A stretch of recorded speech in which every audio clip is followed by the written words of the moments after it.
पर हमने देखा कि उस पशुपालक संघ के अंदर ज्यादातर लोग जो हैं वो घुमंतु, अर्ध घुमंतु और विमुक्त समाज हैं।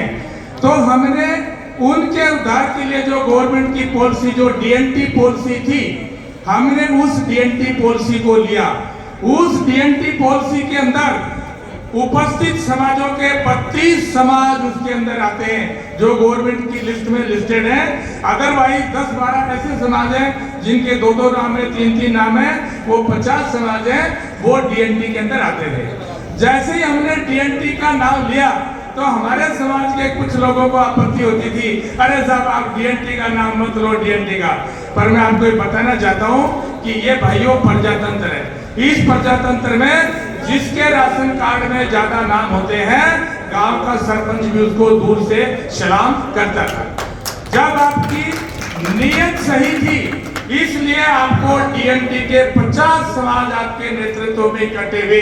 अगर आपकी नीयत खराब होती तो 80 साल हो गई, आज तक तो एक भी समाज नहीं आया था, अब कैसे आए? ये आपकी नीयत की बात थी। और जब बात नीयत की आई, अब डीएनटी का विस्तार हुआ, डीएनटी के उद्देश्यों को समझा, दूसरे पीड़ित लोगों ने भी समझा, उनकी भी आवाज आ रही थी। देश में आरक्षण की एक ऐसी अव्यवस्था है, उससे सब पीड़ित थे, अपने अपने स्तर के ऊपर सब आंदोलन कर रहे थे, कबूतर की तरह से अकेले अकेले उड़ रहे थे।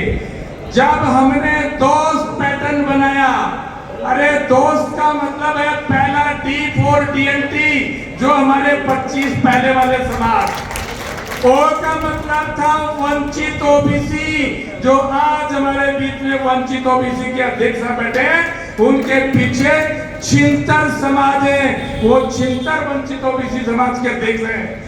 और एस का मतलब है वंचित एससी, और टी का मतलब है वंचित एसटी, और प्लस का मतलब है जो इस देश के प्रजातंत्र को, जो अब अलग तंत्र में विकसित हो गया है, जो इसका विरोध करके अलग तंत्र से प्रजातंत्र में बदलने की हिम्मत रखता है, वो समाज भी हमारे साथ आने वाले हैं। अब हमारा पैटर्न राष्ट्रीय पशुपालक संघ से डीएनटी, और डीएनटी से अब हो गया दोस्त प्लस, और सारी विरोधी ताकतें प्लस। ये एक ऐसा फार्मूला है जो देश को सही दिशा देगा, राजनीति को सही दिशा देगा। फार्मूला तो इससे ऊपर भी एक बचा हुआ है, लेकिन वो भी समय के साथ प्रफुल्लित होगा, एडवांस में नहीं बताया जाएगा। ये सारे रास्ते, ये वंचित दोस्त समाज के लोग आपके साथ में इसलिए आए कि आप सही नीतियों पे हैं और आप सही रास्ते पे हैं। मैं आपको पुनः कहता हूं कि आपको प्राउड होना चाहिए कि आप जो है देश को एक सही दिशा देने के रास्ते पे निकले हैं। आप कोई अपराधी प्रवृत्ति के लोग नहीं हैं, आप कोई असामाजिक तत्व नहीं है। पर इसमें थोड़ी सी, कई बार मैं आपको एक कहानी से जोड़ता हूं कि एक जो है ना झाड़ागर आदमी था, पूजा लगाने वाला। तो वो क्या होता, विषैले जानवरों का जहर उतारता था।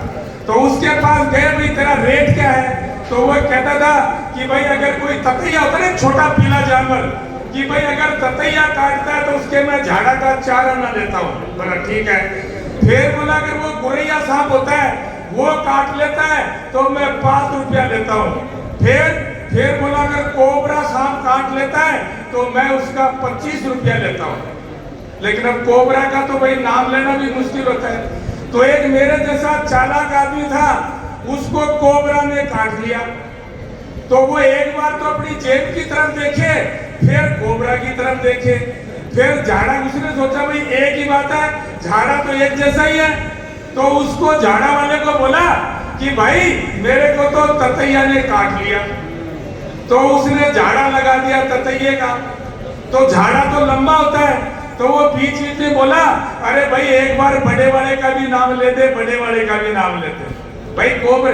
तो वो कह रहा कि भाई 4 आना में तो ततैये का ही नाम लिया जाएगा, कोबरा का नाम नहीं लिया। अभी हमारी स्थिति भी यही है। जो हम पहले राष्ट्रीय पशुपालक संघ बोल रहे थे ना, वो हमारा छोटा झाड़ा था ततैया का। फिर हमने 5 रुपए वाला झाड़ा लाके बीच में लाए डीएनटी। और अब इन राजनीतिक पार्टियों को जो ये कोबरा का झाड़ा है ना, ये है हमारा दोस्त प्लस। और हमारे पास इससे बड़ा झाड़ा भी है, पर वो समय के अनुसार आपको बताएंगे। तो मैं आपको यही कह रहा हूं कि बार बार आप जय जयकार, क्योंकि इन सरकारों के काम दोस्त पलट से ही खराब होंगे। इनके कान के मैल तभी निकलेंगे क्योंकि इस प्रजातंत्र में जिसके राशन कार्ड में नाम ज्यादा है, लोग सैल्यूट उसी को करते हैं। इस दोस्त प्लस के अंदर 150 समाज आज आपकी लड़ाई में आपके साथ है। ये आपके लिए गर्व की बात है। 150 समाजों ने आपके बेटे लाल सिंह जी के नेतृत्व को स्वीकार किया है, आपके कालबेलिया रतननाथ जी के नेतृत्व को स्वीकार किया है, कालूनाथ जी के नेतृत्व को स्वीकार किया है, डॉक्टर आसिफ कुमार साहब के नेतृत्व को स्वीकार किया है। ये आपकी लीडरशिप। जय हिंद, जय भारत।